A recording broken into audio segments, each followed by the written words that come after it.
school ममिंग दु लोइना करी हाइब्रा eureka academy याम फजै सी दम येंगबदा एकोगी तेदाइलिमना एकोगी सुनुपी तेदाइलिमना हाई सी स्कूल सी याम फजै तंबीबा चाबा खोटपा तुंबा लोइना फजै हाइना माना हाई अदुदे एकोसु याम थमोय पेली याम हरावी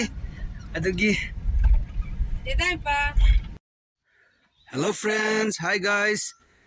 गुड मॉर्निंग ngasi नुंगाइरबा नुमित सिदा मियाम की ममांग दा व्लॉग वीडियो फजबा मा सेमलक्के अदु येंगबियु अदु ngasi खोइसी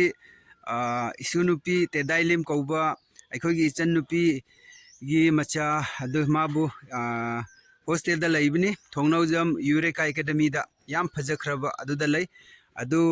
थामदा अनिरक उनबा याय अदुगी दमक्ता ngasi पेरेंट्स मीटनी अदुगी चक्कदौरी अदु मतमदुदा नोइसु येंगबियु करमना थोंगनौजमगी यूरेका एकेडमी स्कूल फजबगे हाइबदु खरा उच्चगे अदुगा मयाम लाकपदुसु उच्चगे अदु हजि ngaihak लेरदे खोइ चल्लनी अदु चटपा मतमदुदा लोइना मुक मथंग मथंग नाइना ओइना थेंग उच्चरक्के ngasiगदी याम नुंगाइगदबा व्लॉगनी अदुगी मयामना फजना येंगबियु अदुगा अनौबा कनागुमना येंगबा तारगदी प्लीज सब्सक्राइब तौबियु लाइक तौबियु कमेंट्स तौबियु यूरेका एकेडमी कयामुक नुंगाइबगे कयामुक फबगे हाइबदु कमेंट्स तौबियु असि फावबा लोइसिनजरगे चटलगे चटनबा तौरगे अखोय ड्रेस चेंज तौगनी खितंग लुजरगा चकदबनी अखोय चटपा हौखरबनी यौबा मतमदा उच्चरक्के खितंग वीडियो सांगनी दुगी मरमना लंबी दे अखोय खितंग चटपसी उच्चरक्के अखोय चटपा हौखरबनी मफमसिदगी यूरेका एकेडमी स्कूल की दमकता अखोय मयाम चखरबनी अखोय की इमा अखोय हौजिक मफम जौरे कक्चिंग की सोंगनौजमदा स्कूल दा हौजिक अखोय इसु नुपी उनगदौरी हौजिक पार्किंग मयाम येंगबियु मी मयाम लाई मोय मसा मसा की मचा खोय को उननंगाय हौजिक अखोय सु चक्कदौरी हौजिक उनबा मथंग मथंग ओइना येंगमिनसी यामी याम खरगदौनी ngasiसो थामदा अनीरक संडे फर्स्ट संडे का थार्ड संडे अदुदा अखोय उनबा मतम फंगबनी अदुगी अखोय हौजिक गेट ता चंगदौरी गेट लोम दमु उच्चगे अखोय सिदगी चंगगा अखोय उनगदौबनी हौजिक सी हौजिक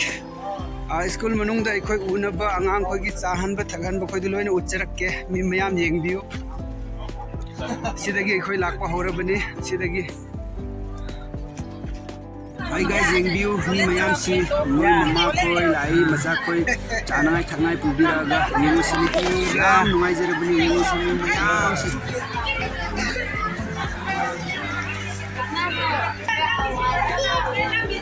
ahoy mo hinda ya ahoy mo napong mo hinda ahoy mo ahoy ya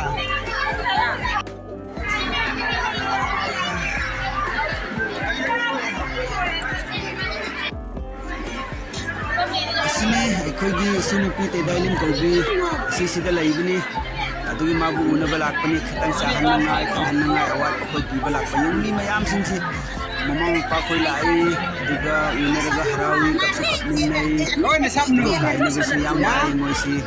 याम चांग तोइबनी पेरेंट मिट सियाम नुमाय नसीसी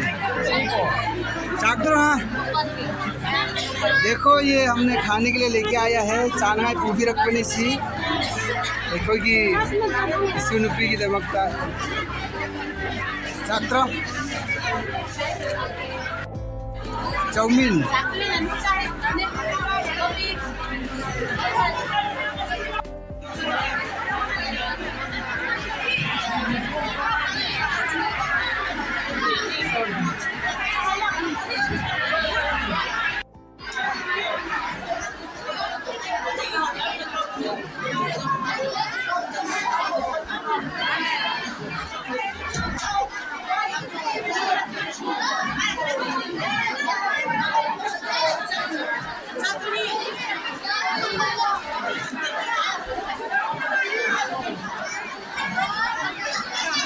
हाय हाय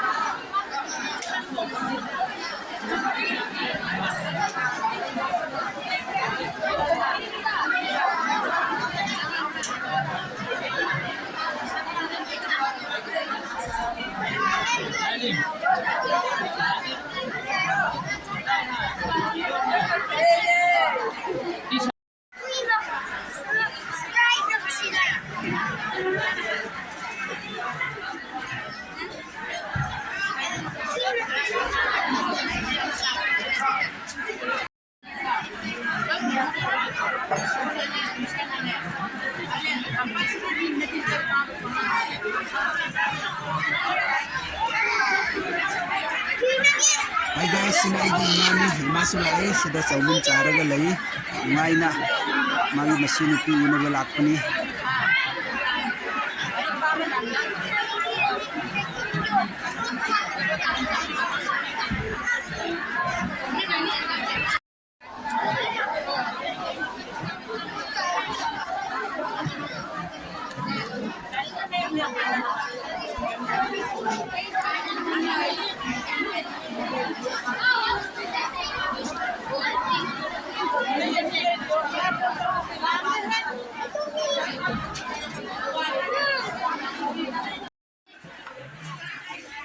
Asi yang view akhoi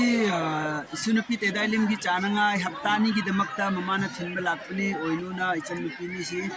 ado akhoi sunupi si haptani gi chananga ikona nangai awat makhai du thinba lakpani magi ajukta cha thaga diet adugi damakta awat pen notebook makhai thinba lakpani si yang view si yamu nungsinai laibra hostel da laibi si अखोई सी उनब लोरे अदुगी अखोई थोगे मथंग दमुक अखोई मफम द मी फमगनी स्टेप बाय स्टेप अखोई मपान द ngaihak लेगे अदुगी मरमना करी मी यामन बगी चंदबनी हौजिक पेरेंट मीट सी याम नुंगाई येंगबिउ लोइना सी यूरेका एकेडमी गी लोकेशन सी याम नुंगाई अंगांग खोई लेनंगाई साननंगाई सी याम फजै मफम सी याम नुंगाई सी येंगबदा याम पेरली अखोई सुनुपि तेदालिम सिदा लैबसी बोर्डिंग दा याम नुंगाई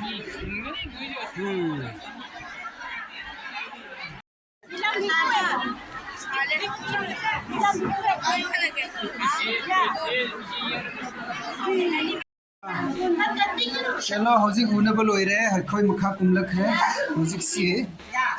स्टेप बाय स्टेप चल लगे लेरी हां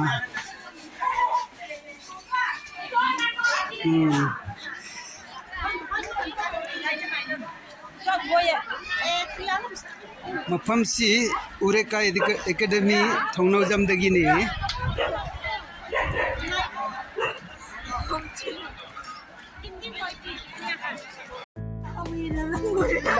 चित्रदा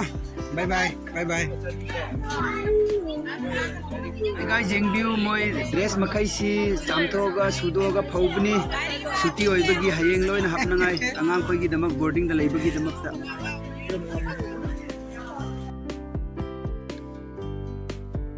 हौजिक मपान थोकलखरबनी अखोय उनबा लोइरे अंगांग खोइ लोइना थिल्लगा हौजिक अमुक्का अखोय सी हनबा तारे असी स्कूल सी याम फजबनी सिदा अखोय हॉस्टल दा थंबनी अखोय गी अंगांग दो असी कक्चिंग थोंनाव जमदगिनी से कक्चिंग मफम दा याम फजबा स्कूल नि याम चावखटखरबा मफम नि चलो हौजिक अखोय गाड़ी दा मुक चलनी कोन मुक उनरसी बाय बाय सी अखोय मयाम थोरखरबनी हौजिक सी अखोय इमासु यावरी अखोय गी आइगी चन्नुपिसु यावी पुन्ना अखोय लागा उनबा लापनी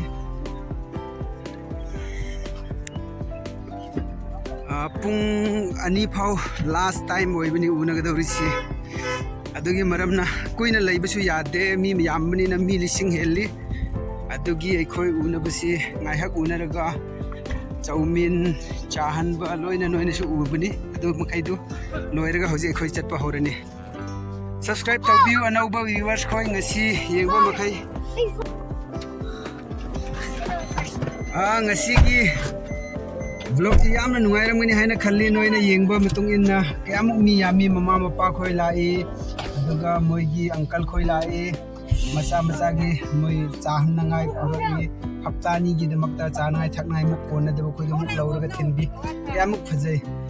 kana gumbadi phajana kapi macha khoi mapa khoi mama khoi karigino hadi una deba khoi man bagi nungsi bagi kayamuk nungsingai laibi angang laik tamba haibasi hostel dagi laibini mi mayam si ꯑꯩꯈꯣꯏ ꯍꯧꯖꯤꯛ ꯑꯃꯨꯛ ꯍꯟꯒꯗꯧꯔꯤ ꯍꯧꯖꯤꯛ ꯌꯨꯝ ꯌꯧꯔꯒ ꯑꯃꯨꯛ ꯎꯅꯔꯁꯤ ꯍꯧꯖꯤꯛ ꯑꯩꯈꯣꯏ ꯖꯔꯅꯤ ꯍꯧꯔꯒꯦ चलो चटपा हौरसी ए मोनाइलेन एन रही एन रोय मोनाइलेन बाय बाय इ बोति तो भी एन र ए अखोगी सुनु पासी यंगो मोनाइलेन सी यामुक साथी ब्रो अखोय चटपा हौरे अखोय हल्लबनी अखोय स्कूल दगी यूरेका सीएले तरह तोला लुई स्कूल ममिंग दु लोइना करी हाइब्रा यूरेका एकेडमी याम फजे सी तुम येंगबदा एकोगी तेदाइलिमना एकोगी सुनुपी तेदाइलिमना हाई सी स्कूल सी याम फजे तंबीबा चाबा खोटपा तुम्बा लोइना फजे हाइना माना हाई अदुदे एकोसु याम थमोय पेली याम हरावी अदुगी तेदाइबा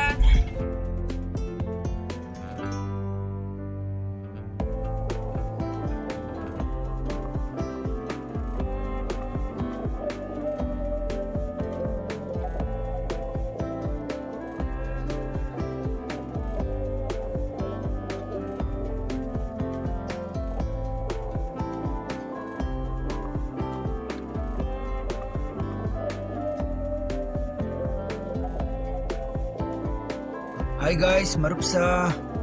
anauba aigi channel da